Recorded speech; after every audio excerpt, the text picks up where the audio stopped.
Golden Hand.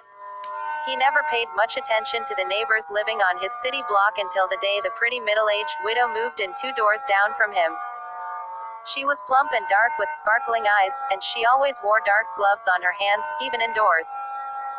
He went out of his way to meet her, and they often bumped into each other in the street and stood talking. One day, as she brushed the hair back from her forehead, he caught a glimpse of gold under the glove on her right arm.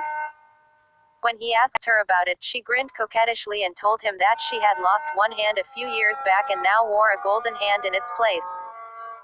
In that moment, a terrible lust woke in his heart, not to possess the lady herself, but to possess the solid gold hand that she wore under her long black gloves.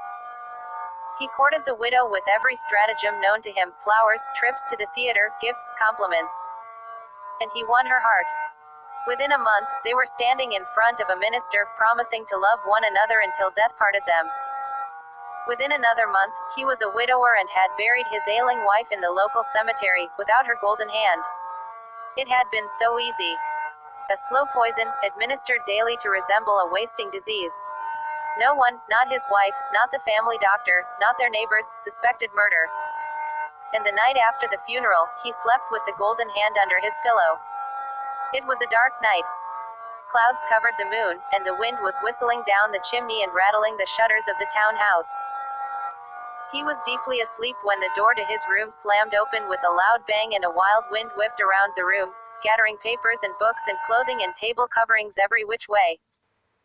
He sat up, startled by the sudden noise, and his pulse began to pound when he saw a greenish-white light bobbing slowly into the room. Before his eyes, the light slowly grew larger, taking on the shape of his dead wife. She was missing one arm. "Where is my golden hand?" she moaned, her dark eyes blazing with red fire. "Give me my golden hand." He tried to speak, but his mouth was so dry with fear that he could only make soft gasping noises. The glowing phantom moved closer to him, her once lovely face twisted into a hideous green mask. "You stole my life and you stole my hand. Give me back my golden hand." The dead wife howled. The noise rose higher and higher, and the phantom pulsed with a strident green light that smote his eyes, making them water. He cowered back against his pillows, and the hard shape of the golden hand pressed against his back. And then he felt the golden hand twitch underneath him as the mangled green phantom that had been his wife swooped down upon him, pressing his face against the pillow in a suffocating green cloud. He tried to scream, but it was cut off suddenly by a terrible pressure against his throat, cutting off his breath. The world went black.